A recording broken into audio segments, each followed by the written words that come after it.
नमस्कार दोस्तों, स्वागत करते हैं आपका अपने ऑनलाइन यूट्यूब चैनल पे। आज जो वन दरोगा का एग्ज़ाम हुआ है तो उसके एग्ज़ाम पेपर के हम लोग एनालिसिस करेंगे। कौन कौन से क्वेश्चन सही हैं ये आप लोग अपने चेक करिए। हम लोग इसमें जो भी आंसर सही होगा उसके बारे में बताएंगे, ठीक है। और जितने भी वीडियो और एग्ज़ाम वाले हैं वो इस पेपर को अच्छे से देखें, क्योंकि 50 नंबर के जीएस में पर्यावरण और पारिस्थितिकी तंत्र चैप्टर भी आना है। उसके भी लगभग दो या तीन क्वेश्चन जरूर आएंगे, तो वो इन्हीं में से आ भी सकते हैं या इसी टाइप से पूछ सकते हैं। तो वीडियो और एग्ज़ाम वाले भी देखें और वन दरोगा वाले तो देख ही देखें कि आप लोगों के कितने सही हो रहे हैं। और जितने भी आपके सही हो रहे हैं मेरे अकॉर्डिंग, वो आप अपने कमेंट में नंबर बताइए, ठीक है। तो शुरू करते हैं। पहला क्वेश्चन है, निम्न में से कौन सा राष्ट्रीय वन नीति 1988 का मूल्य उद्देश्य नहीं है। मतलब राष्ट्रीय वन नीति 1988 का मूल उद्देश्य नहीं है, इंपॉर्टेंट है। तो याद रखिएगा ऑप्शन ए पहला जो है इसका सही होगा। मतलब ये उल्लेख नहीं है, ये 1988 के राष्ट्रीय वन नीति का उद्देश्य नहीं है, ठीक है। पहला, वैकल्पिक राष्ट्रीय आवश्यकताओं को पूरा करने के लिए वनों की उत्पादकता बढ़ाना, ठीक है। तो याद रखिएगा, आगे देखते हैं। सेकंड देखिए, राष्ट्रीय वन नीति 1988 के अनुसार राष्ट्रीय लक्ष्य होना चाहिए कि देश के कुल भूमि क्षेत्र का न्यूनतम कितना वन या वृक्षों से आच्छादित हो। तो काफ़ी इजी क्वेश्चन है। तो 1/3 33% जो होता है वो वनों से आच्छादित होना चाहिए, ठीक है। आगे देखते हैं। पहली वन नीति भारत सरकार के 19 अक्टूबर सन के संकल्प द्वारा अपनाई गई थी। मतलब किस सन में अपनाई गई थी पहली वन नीति? तो याद रखिएगा ऑप्शन सी, ऑप्शन सी 1894, ठीक है। आगे देखते हैं।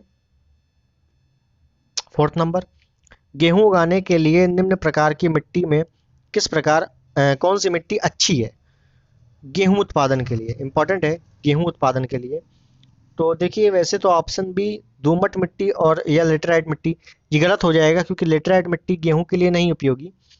तो ऑप्शन ए, ऑप्शन ए केवल दोमट मिट्टी, ठीक है। आगे देखते हैं। दूसरी राष्ट्रीय वन्य जीव कार्य योजना को वर्ष किस में अपनाया गया था? तो याद रखिएगा ऑप्शन बी, ऑप्शन बी, ठीक है, 2002 में। आगे देखते हैं।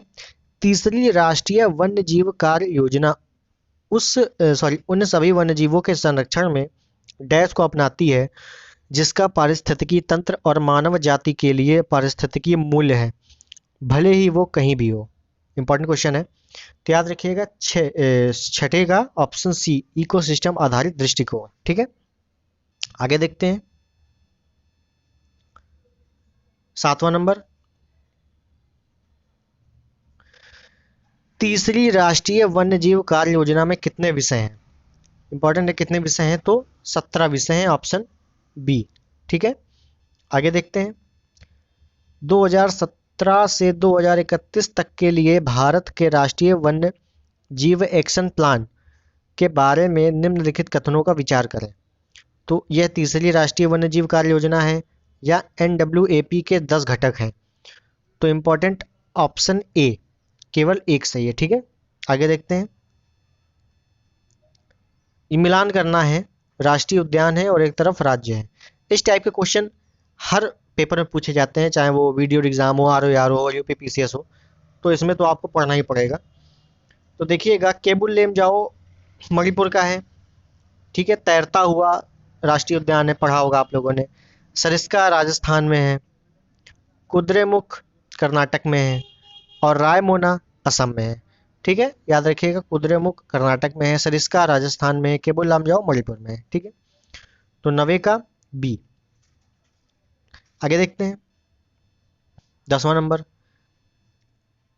निम्नलिखित में से कौन सा राष्ट्रीय उद्यान या पक्षी अभ्यारण्य हिमाचल प्रदेश में नहीं है? हिमाचल प्रदेश में नहीं है, याद रखिएगा। तो ऑप्शन डी, दाचीगम। दाचीगम कहाँ पे है? तो जम्मू कश्मीर में है, ठीक है। मेरी बातों को ध्यान रखिएगा, सुनते रहिएगा, मैं लिख नहीं रहा हूँ। निम्नलिखित में से कौन सा राष्ट्रीय उद्यान या वन्यजीव अभ्यारण्य संगाई या एल्ड के हिरण के लिए प्रसिद्ध है? बहुत इंपॉर्टेंट है। संगाई या एल्ड के हिरण के लिए प्रसिद्ध है। तो केबुल लामजाओ मणिपुर का। ठीक, याद रखिएगा। आगे देखते हैं 12वां नंबर। केंद्रीय पर्यावरण वन और जलवायु परिवर्तन मंत्रालय ने किस राष्ट्रीय उद्यान में चीता परिचय परियोजना की निगरानी के लिए कार्यदल का गठन किया है? बहुत इजी क्वेश्चन। अभी चीते कहाँ लाए गए? कुनो राष्ट्रीय उद्यान मध्य प्रदेश में। ठीक है, तो ऑप्शन डी। आगे देखते हैं भारतीय वन अधिनियम 1927 के अनुसार भारत सरकार की अनुमति के बिना आरक्षित वन में निम्नलिखित में से किसकी अनुमति नहीं है? किसकी अनुमति नहीं है? तो देखिए, चराई की है, शिकार, अतिक्रमण। तो ऑप्शन डी। ठीक है, इनमें से कोई नहीं, ऑप्शन डी हो जाएगा। आगे देखते हैं बेहाली आरक्षित वन निम्नलिखित में से किस राज्य में है? बेहाली। तो बेहाली कहाँ पे है? असम में है। असम में, याद रखिएगा, ऑप्शन ए।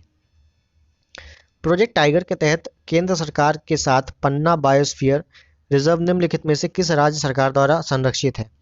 तो पन्ना कहाँ पे है? पन्ना मध्य प्रदेश में, याद रखिएगा। ठीक है, नहीं sorry, Tamil Nadu, option D Tamil Nadu. मतलब ये पूछ रहा है कि पन्ना बायोस्फीयर रिजर्व निम्नलिखित में से किस राज्य सरकार के द्वारा संरक्षित है? तो डी हो जाएगा। ठीक है, आगे देखते हैं। फिर मिलान करने के लिए आया है, तो देखिएगा इसमें कौन कौन सा है। तो नंदा देवी तो उत्तराखंड में है, सी का पहला मिलान कर लीजिए।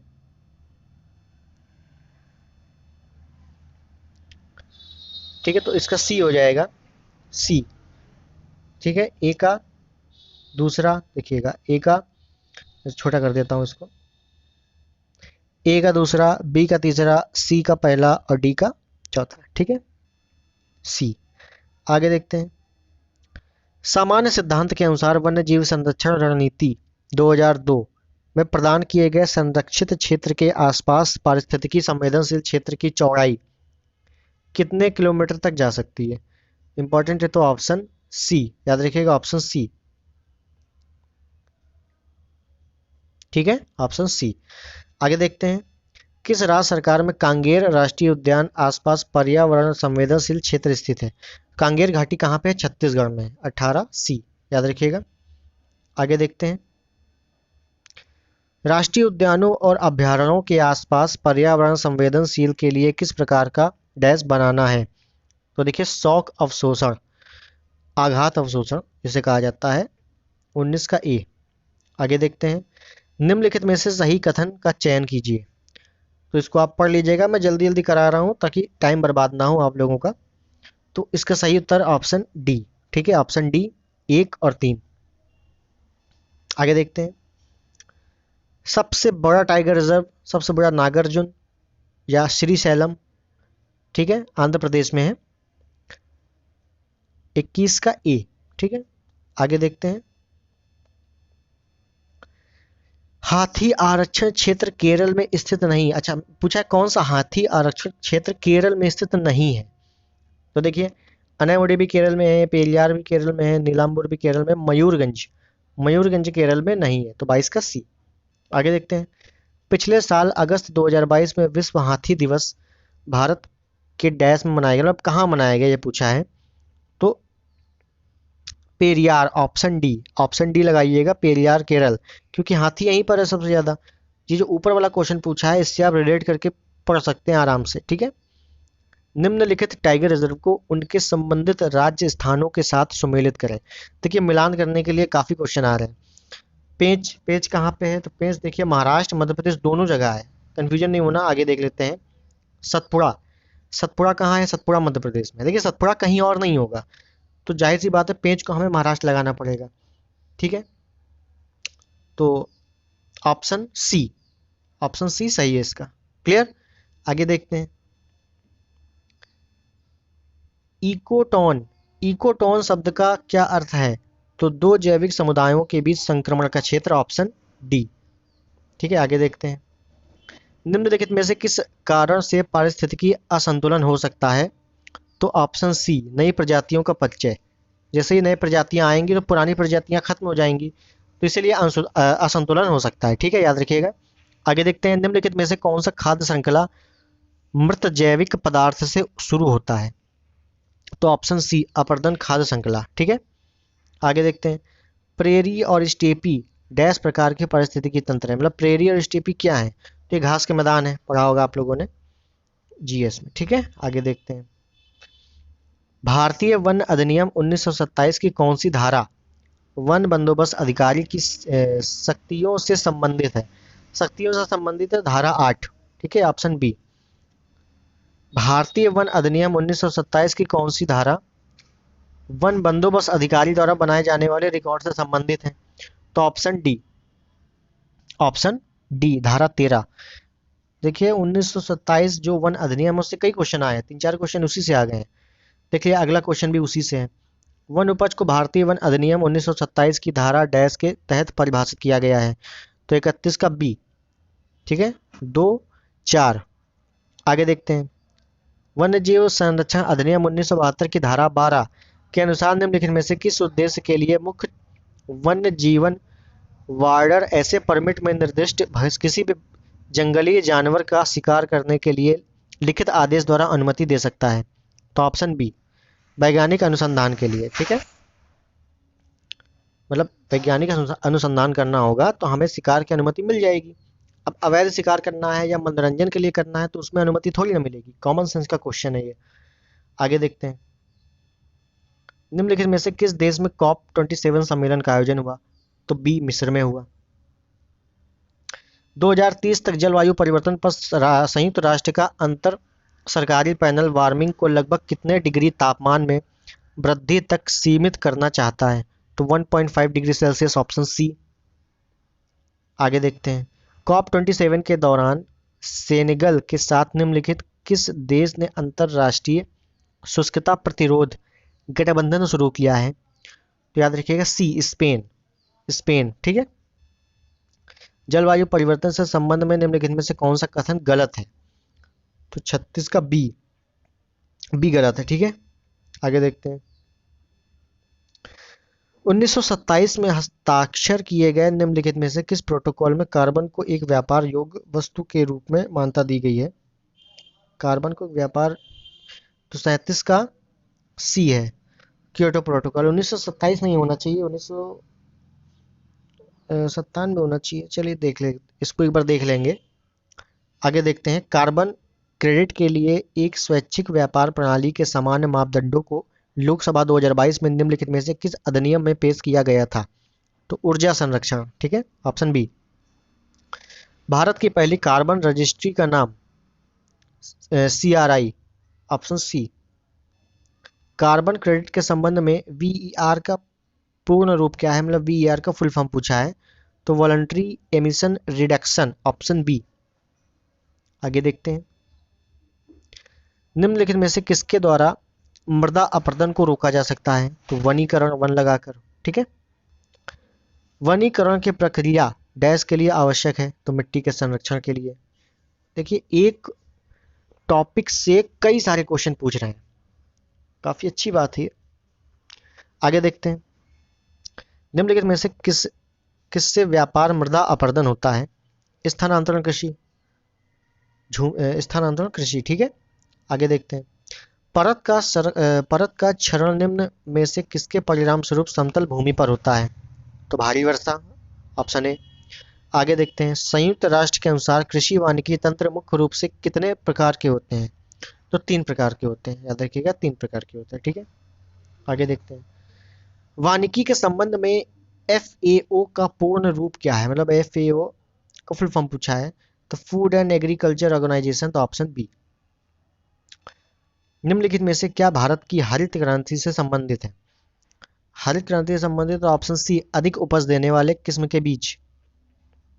आगे देखते हैं, भारत में खेती के लिए आदिम रूप से झूमिंग को डैश में बेवर या दहिया कहा जाता है। मतलब दहिया कहाँ कहा जाता है? तो मध्य प्रदेश। ठीक है, ऑप्शन डी।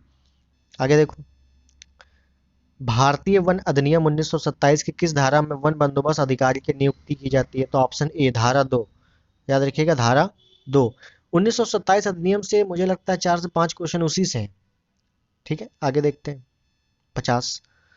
निम्नलिखित में से कौन सा अधिनियम वन में रहने वाली अनुसूचित जनजाति और अन्य पारंपरिक वनवासियों के लिए भू धूती आजीविका और खाद्य सुरक्षा सुनिश्चित करता है? इंपॉर्टेंट है। तो ऑप्शन ऑप्शन सी, वन अधिकार अधिनियम 2006। याद रखिएगा, वन अधिकार अधिनियम 2006। ठीक है, 50 क्वेश्चन कंप्लीट हो गए हैं। तो इसकी खुशी में सबसे पहले आप सब्सक्राइब कीजिए। ठीक है, चैनल पे अगर नए हैं तो सब्सक्राइब कीजिए। और 51 से 100 फटाफट हम लोग समाप्त कर रहे हैं। सब्सक्राइब कर दिए होंगे आई होप, और लाइक तो कर ही दिए होंगे आप लोग। चलिए शुरू करते हैं। निम्नलिखित में से क्या वन बंदोबस्त पक्ष की गतिविधि है? वन बंदोबस्त पक्ष की गतिविधि है तो ऑप्शन सी, याद रखिएगा, ऑप्शन सी, सीमा स्तंभों के निर्माण से संबंधित गतिविधियों का प्रबंधन। निम्नलिखित में से कौन सा सरकारी मंच भूमि नामांतरण और भूमि अभिलेखों के रखरखाव से संबंधित है? तो ई धरती, ई धरती। ठीक है, आगे देखिए। निम्नलिखित में से कौन सा अधिनियम आरक्षित वन के उत्परिवर्तन से संबंधित है? उत्परिवर्तन से संबंधित है तो ऑप्शन सी, वन संरक्षण अधिनियम 1980। आगे देखते हैं।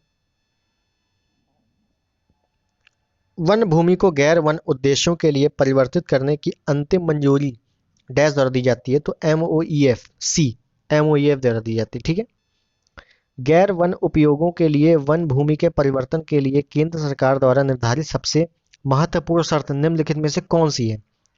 तो सी, प्रतिपूरक वनीकरण, प्रतिपूरक वनीकरण, याद रखिएगा। आगे देखते हैं। 2019 में निम्न में से कौन सा FSI forest fire alert system launch किया गया था? इंपॉर्टेंट है, 2019 का पूछा है, ये थोड़ा सा डिफिकल्ट हो जाएगा। तो वैसे इसका आंसर तीसरा है, सी। ठीक है, निम्नलिखित में से कौन सा केंद्र प्रायोजित योजना वन अग्नि निवारण और प्रबंधन का दीर्घकालिक लक्ष्य है? तो 57 का बी, याद रखिएगा, बी है इसका। ठीक है, आगे देखते हैं।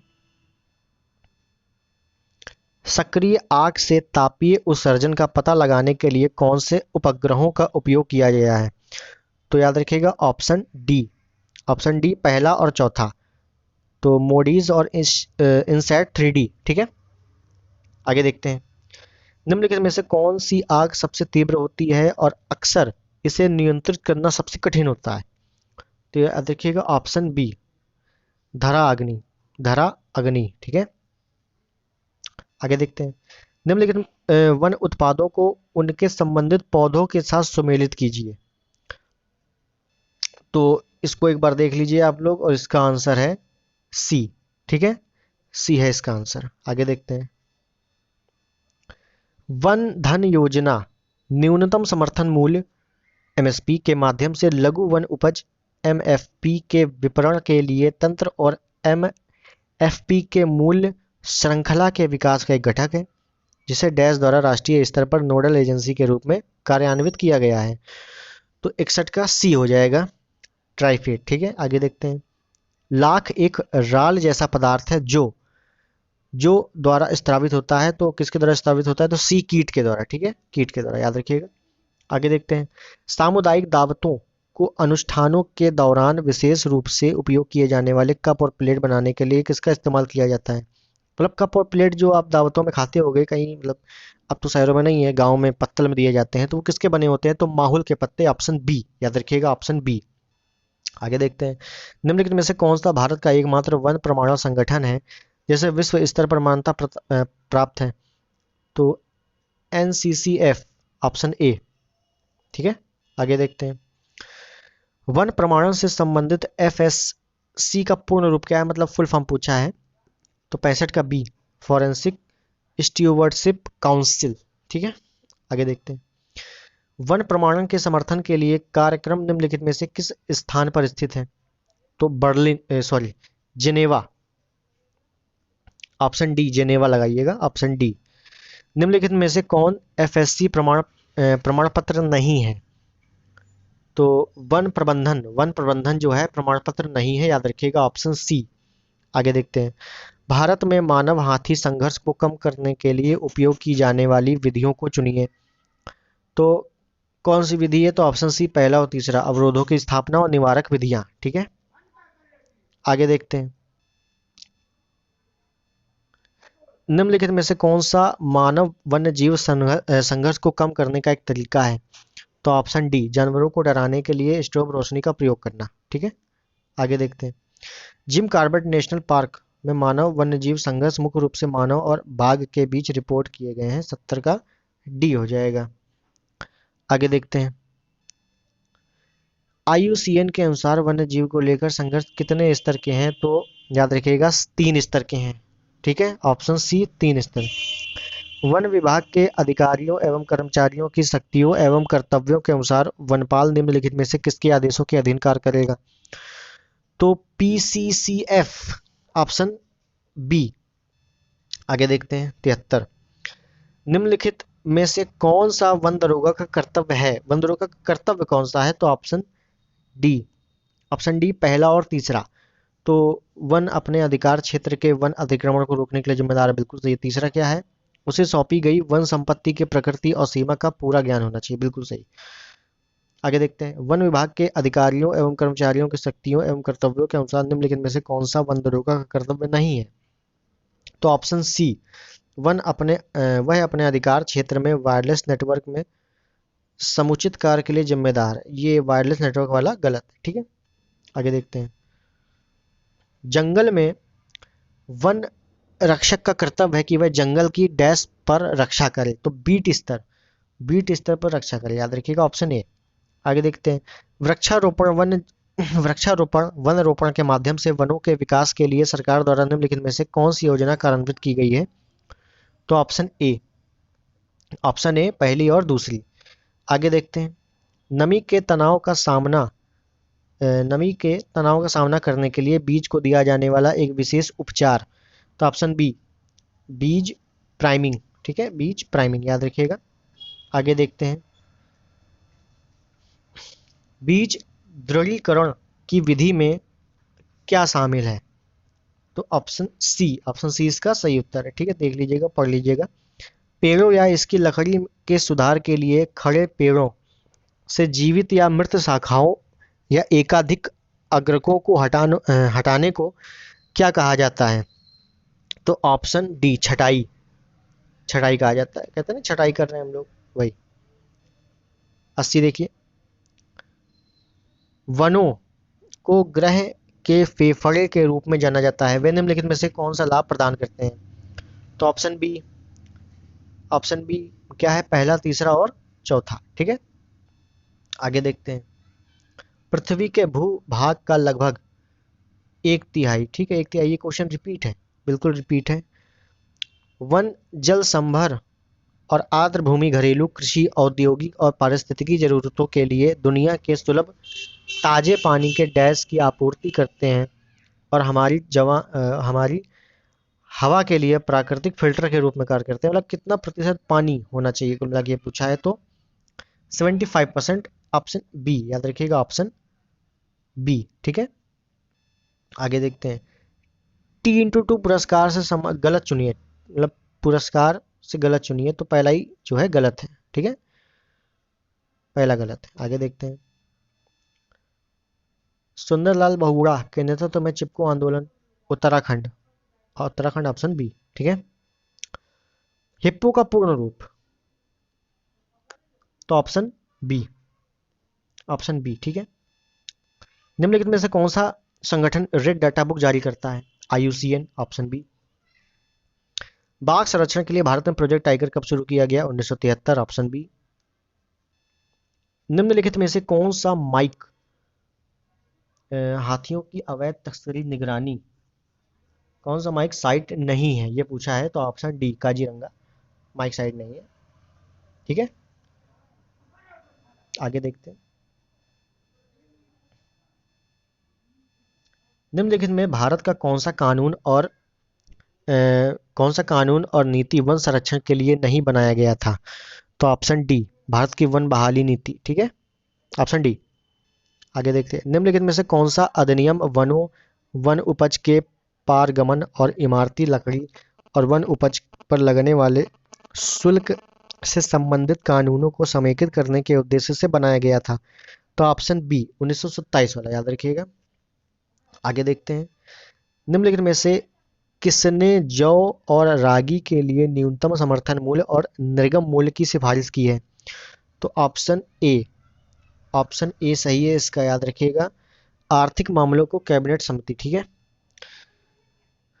विश्व बैंक के अनुसार कृषि, वानिकी और मत्स्य पालन ने 2021 में भारत के सकल घरेलू उत्पाद में कितना मूल्य जोड़ा? तो ऑप्शन बी 16.8, याद रखिएगा 16.8, ऑप्शन बी सही है इसका, ठीक है। अगर आप चैनल पर नए हैं तो सब्सक्राइब कर दीजिएगा, आपसे रिक्वेस्ट है। आगे देखते हैं, निम्नलिखित में से किस मंत्रालय द्वारा एफएसआई रिपोर्ट तैयार की जाती है? मतलब एफएसआई रिपोर्ट कौन तैयार करता है? तो पर्यावरण और वन मंत्रालय, ऑप्शन बी, ऑप्शन बी। आगे देखते हैं, निम्नलिखित में से कौन सा भारतीय अर्थव्यवस्था के लिए वन का योगदान नहीं है? तो दवाएं और पॉलीथीन नहीं है, ऑप्शन सी। आगे देखते हैं, भारत में पारिस्थितिकी तंत्र का जनक, पारिस्थितिकी का जनक किसे कहा जाता है? तो रामदेव मिश्र या रामदेव मिश्रा, ठीक है, ऑप्शन डी। पारिस्थितिकी तंत्र और संबंधित प्रकार की गलत जोड़ी का पहचान कीजिए। तो गलत जोड़ी क्या है? तो चारपाल, ऑप्शन सी, ऑप्शन सी जो है चारपाल बोरियल शंकुधारी वन पारिस्थितिकी तंत्र, ये गलत है। आगे देखते हैं, किसी विशेष क्षेत्र या पारिस्थितिकी तंत्र के भीतर विविधता को आमतौर पर प्रजातियों की संख्या द्वारा व्यक्त की जाती है। तो एक क्षेत्र पूछा है, कोई विशेष क्षेत्र पूछा है तो अल्फा है। अगर कोई बड़ा क्षेत्र पूछा जाता, कोई एक विशेष स्थान पूछा जाता, क्षेत्र, बड़ा क्षेत्र पूछा जाता, तो वो बीटा होता, याद रखिएगा बीटा होता। और अगर दो क्षेत्रों की तुलना की जाती होती, दो क्षेत्रों या दो बड़े बड़े क्षेत्रों की तुलना की जाती, तो वो क्या होता? गामा होता, ठीक है। आगे देखें, शोला वन एक पारिस्थितिकी तंत्र है जो डैश में पाया जाता है, किस में पाया जाता है? तो उच्च ऊंचाई वाले स्थानों में, उच्च ऊंचाई वाले स्थानों में, ऑप्शन बी। भारत की जनसंख्या का लगभग कितना प्रतिशत अभी भी कृषि पर निर्भर है? तो ये थोड़ा सा डाउटफुल वाला क्वेश्चन है, लेकिन ये हम कह सकते हैं कि लगभग कृषि में 51 या 52% लगे हुए हैं, तो लगभग आधा। तो ऑप्शन ए, ऑप्शन ए लगाइएगा इसमें, फिर आंसर की आ जाएगी तो चेक करेंगे हम लोग। निम्नलिखित में से कौन सी रबी फसल है? ये तो सबको पता होगा, रबी की फसल है गेहूं, चना, जौ, ठीक है ना। तो ऑप्शन सी, ऑप्शन सी क्या है? रबी की फसल है, ठीक है। तो ये आपके सभी क्वेश्चन कंप्लीट होते हैं, आप लोग इसको मिला लिए होंगे और आप अपने मिलाकर जितने भी नंबर बन रहे हैं कमेंट कीजिएगा, और जैसे ही इसकी आंसर की आ जाएगी तो फिर आपको मिलवाया जाएगा। जो आपको सही हो तो वो आप बताइएगा नंबर कितने हैं। अगर आप चैनल पर नए हैं तो सब्सक्राइब जरूर कर दीजिएगा। मिलते हैं अगले वीडियो में, तब तक के लिए आप अपनी वीडियो और एग्ज़ाम की तैयारी करते रहें, जो वीडियो और एग्ज़ाम वाले हैं, और जो अदर एग्ज़ाम वाले हैं वो भी अपनी तैयारी करते रहें। आप लोगों के लिए जीएस के वीडियो बहुत जल्द आएगा।